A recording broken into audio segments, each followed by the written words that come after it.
Merhabalar, hoş geldiniz arkadaşlar. Bu videoda yine böyle tatlı bir yaka modeli getirdim. Örülüşü oldukça kolay, tamamen haroşa ile örülüyor. İster büyükler için, ister çocuklar için uygulayabileceğiniz bir proje. Ben yetişkin için uygun olacak şekilde ördüm. Üzerine işliyoruz böyle tatlı bir yaka modeli. Evet, şimdi yapılışına geçelim. Evet arkadaşlar, şimdi başlayalım örgümüze. Öncelikle kullanacağım şiş numarası 4,5 milimetre. Kullanacağım iplik de Alize Angora Gold. Bu şöyle 100 gramı 550 metre olan bir ip. Bundan 2 kat kullanacağım. Şöyle içinden çıkaralım.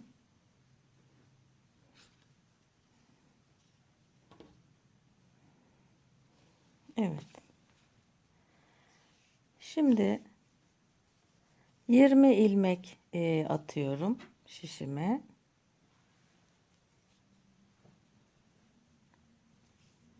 Evet. E, Başta da dediğim gibi bu yetişkinler için uygun ölçüde yapıyorum ben. Çocuklar için 20 ilmek yerine mesela 17 ilmek, 18 ilmek, 16 ilmek gibi yapabilirsiniz. 2, 3, evet 20 ilmek atalım. Evet 20 ilmek şişime aldım. Şimdi haroşa örmeye başlıyorum.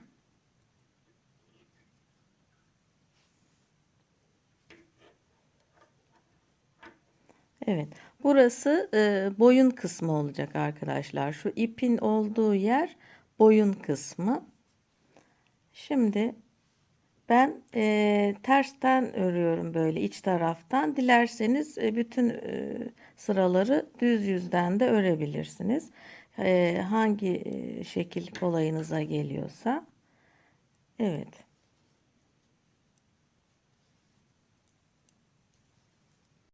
Evet, bu şekilde devam edelim. Sıra sonuna kadar gelelim. Evet, sıra sonuna geldim. Bir ilmeğim kaldı. Şimdi dönüyorum.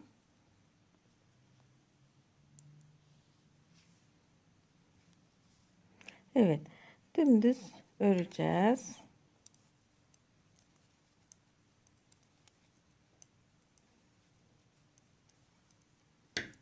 Evet, sıra sonuna kadar gelelim. Evet, sıra sonuna geldim. Evet, şimdi tekrar dönüyorum.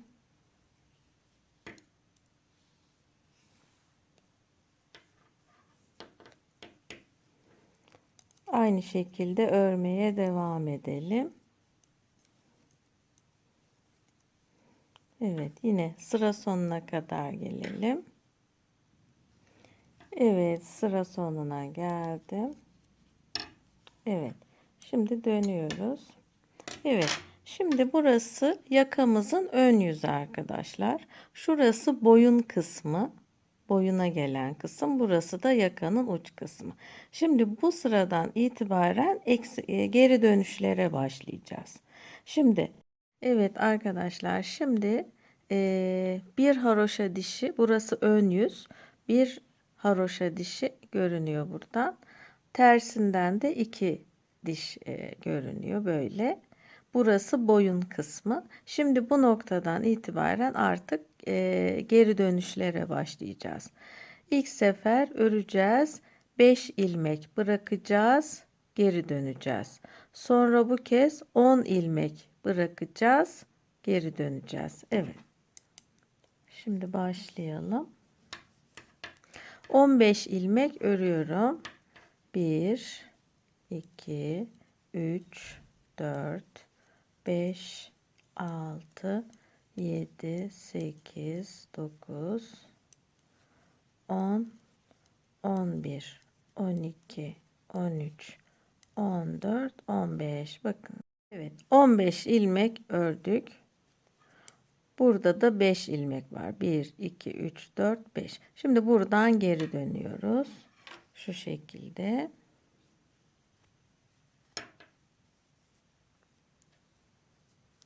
Evet.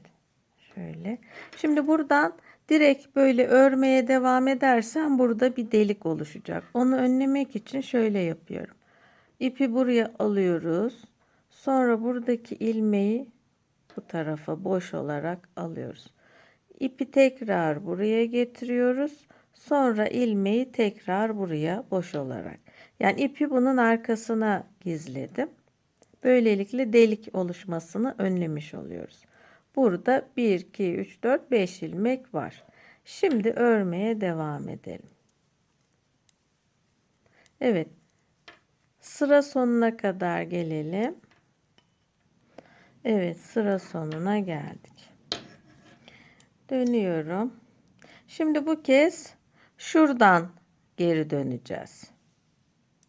10 ilmek örüyorum. 1, 2, 3, 4, 5, 6, 7, 8, 9, 10. 10 ilmek geri döndüm. Burada da 10 ilmek var.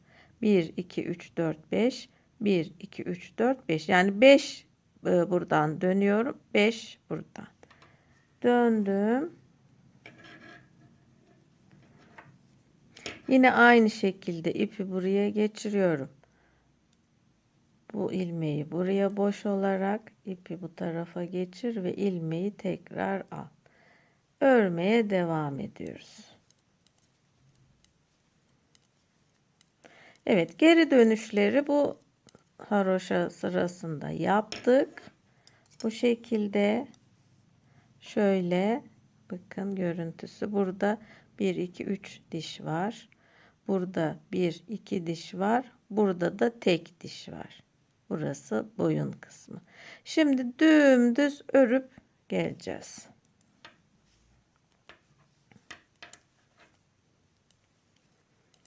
Evet, sıra başına kadar böyle dümdüz öreceğiz.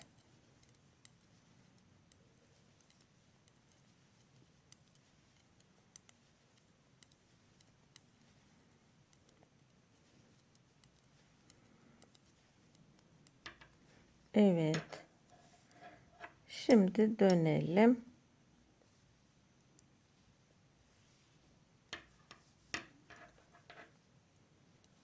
Yine sıra sonuna kadar gelelim. Evet, sıra sonuna geldim. Dönüyoruz. Evet. Bu sırayı dümdüz örüp geldik. Şimdi tekrar geri dönüşlere başlayacağız.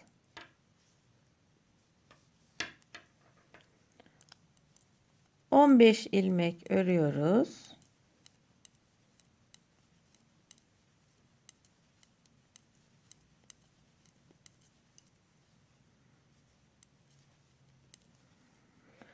Evet, burada 5 ilmek kalacak. 1, 2, 3, 4, 5.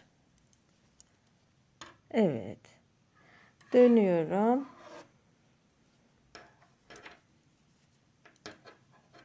Tekrar ipimi bakın buraya getirdim. Bu ilmeği aldım. İpi tekrar buraya, ilmeği tekrar buraya. Şimdi örüyorum. Bakın burada hiç delik oluşmuyor şu gitme gelme bölümlerinde. Dümdüz oluyor. Sıra sonuna gelelim. Evet, sıra sonuna geldim. Dönüyoruz. Şimdi 10 ilmek öreceğiz. 1, 2, 3, 4, 5, 6, 7, 8, 9, 10. Evet. Burada ilk başta geri döndüğümüz 5 ilmek var. 1, 2, 3, 4, 5. Sonra tekrar 5 ilmek bıraktık. 1, 2, 3, 4, 5. Geri dönüyorum. İpimi buraya, ilmeği bu tarafa, ipi çevir. ilmeği al. Evet. Dümdüz örelim.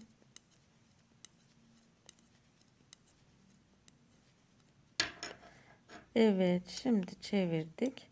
Şimdi arkadaşlar gene dümdüz öreceğiz.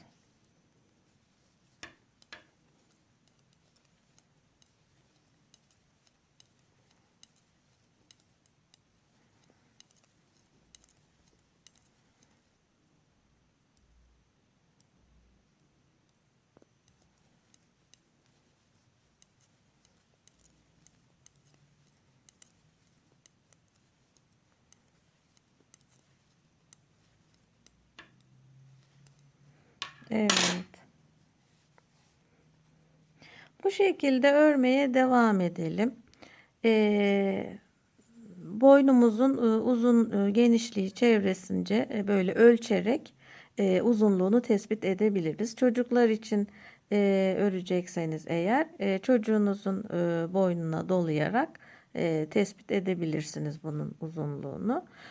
Boyunu da bu boyda çocuk yakası bu boy için uygun.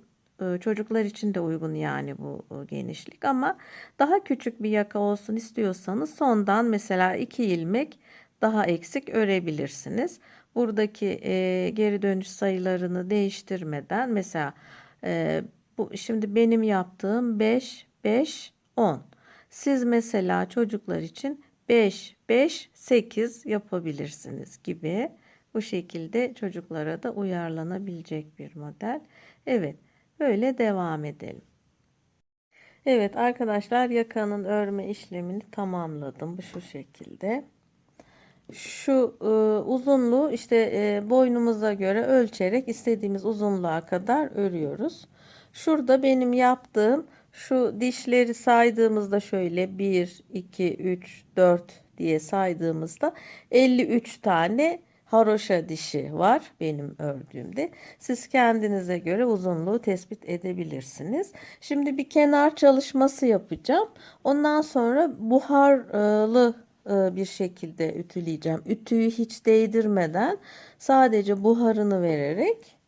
Evet, şimdi kenarını yapıyoruz. Bu arada kenarı için 3,5 milimetre tığ kullanıyorum.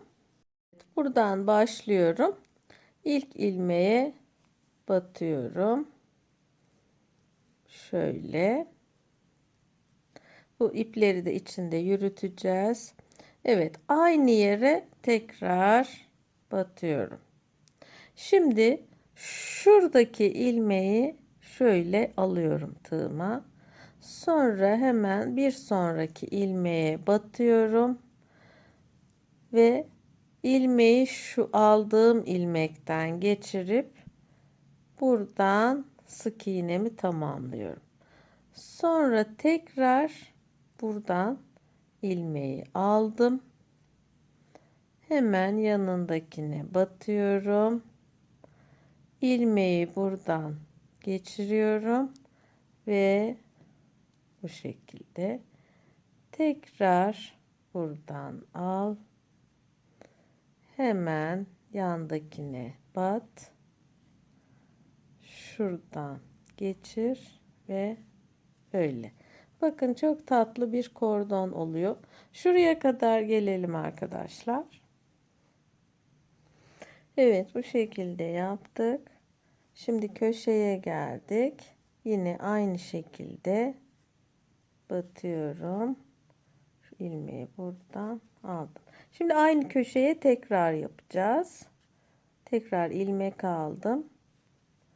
Evet, aynı yere batıyorum.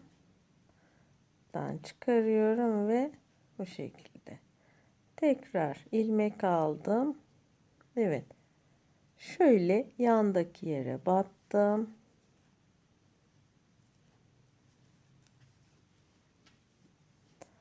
Evet, ilmek aldım.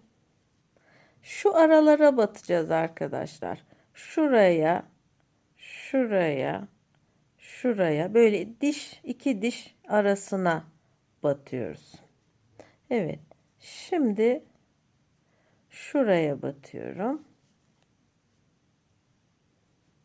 Elimizi sıkmıyoruz. İlmek aldım. Bakın şimdi şu iki diş arasına batıyorum. İlmek aldım. Şimdi şu iki diş arasına. Evet. Bakın çok güzel oluyor. Böyle devam edelim. Evet arkadaşlar, kenar kordonunu bu şekilde yaptım. Şu kısma da geçirdim ve buhar ütüsü yaptım. Ütüyü hiç değdirmeden bakın böyle dümdüz çok tatlı bir görüntü oldu. Şimdi üzerinin süslemesini yapacağız. Ondan biraz bahsedeceğim. Şöyle bir mantar yaptım. Bu mantarı tığ işi olarak yapıp üzerine diktim arkadaşlar. Bu örgülerde böyle mantar yapmak isterseniz hani üzerine direkt mantarı işlemek yerine böyle tığ işi yapıp dikmek daha düzgün duruyor mantar. Bu şekilde. Şimdi bunun nasıl yapıldığını göstereceğim. Çeşitli bebek giysilerinde vesairede kullanabilirsiniz. Evet. Şimdi şöyle göstereyim.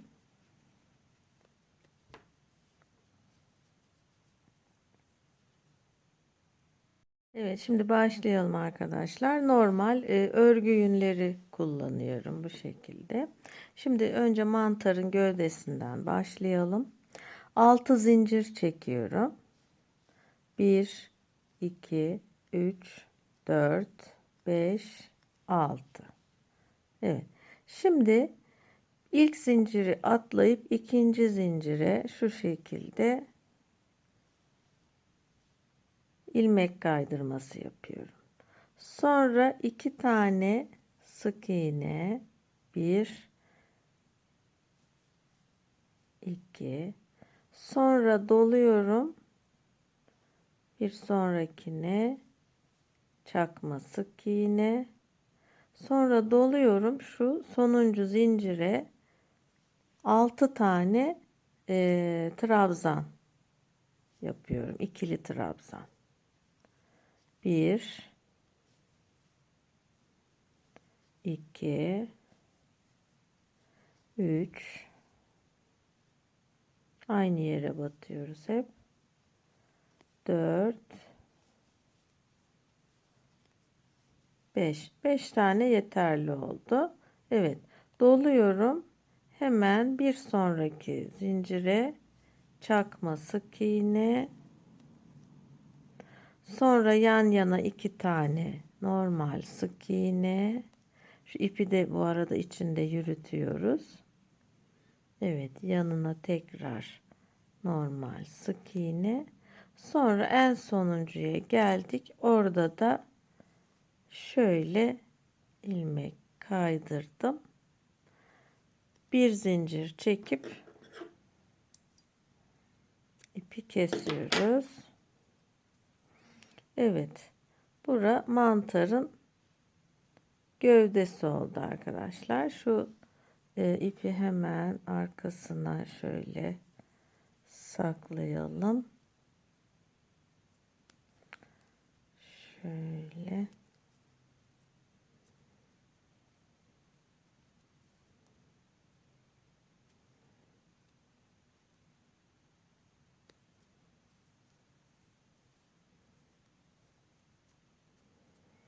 Evet. Şu kalan ipliği kesiyorum. Şimdi tepe kısmına geleceğiz. Kırmızı ipimi alıyorum.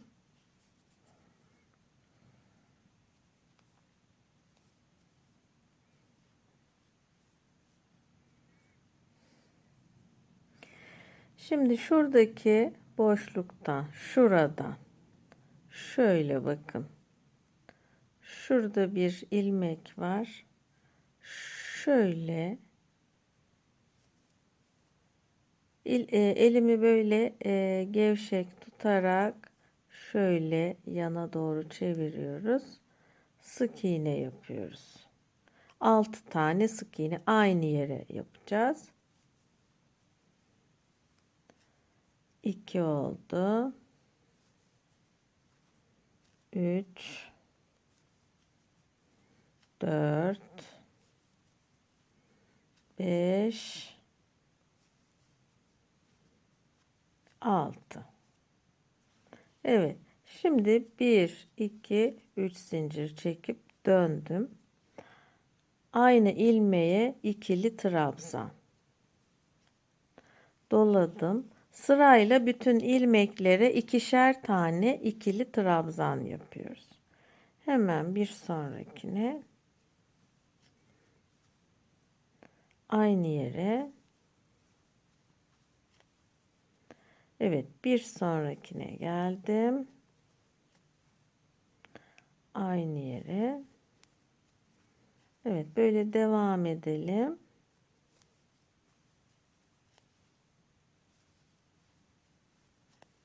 On iki tane trabzan olmuş olacak. Şu ipi de şöyle içine alayım.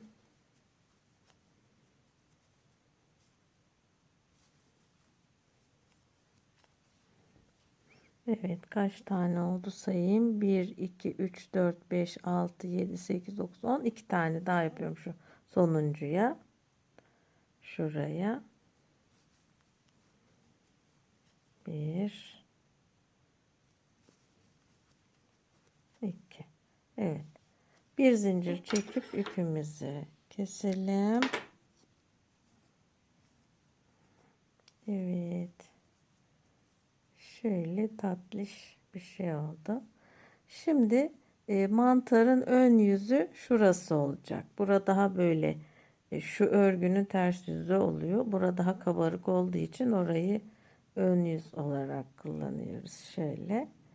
O yüzden ipi buraya geçireceğim.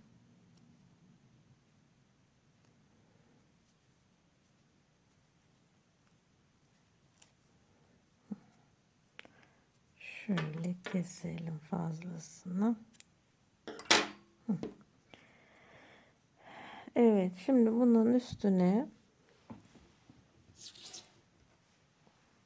şöyle iğneye geçirdim ipimi.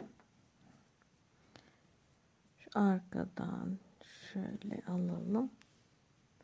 Şu ipin düğümünden geçirip sabitliyorum. Şöyle. Şimdi buraya benekler yapacağız. Şöyle bir kere doluyorum. Fransız düğümü. Evet. Rastgele böyle doğaçlama.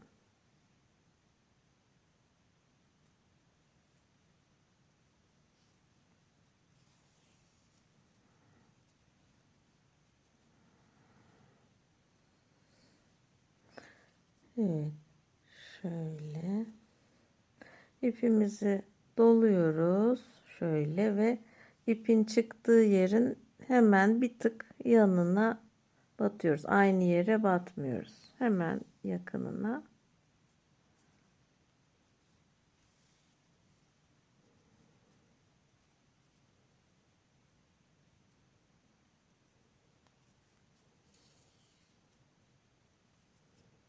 Evet, bir tane de şuraya yapayım.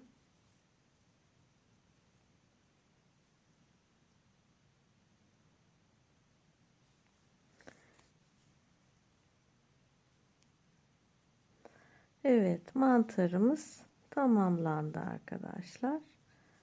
Arkadan düğüm yapıp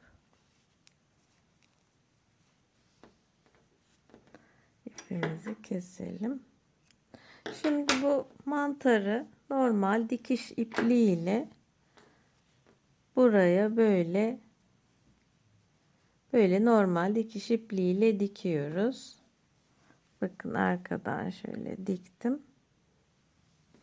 Daha sonra üzerine işte yanlarına işlemeler yapıyoruz. Bu işlemelerin örgü üzerine işleme modellerini, tekniklerinden bazılarını gösterdiğim videolarım var. YouTube'da da zaten birçok video var. Ben kendi videolarımın linklerini açıklama kısmına bırakacağım. Oradan faydalanabilirsiniz. Böyle doğaçlama.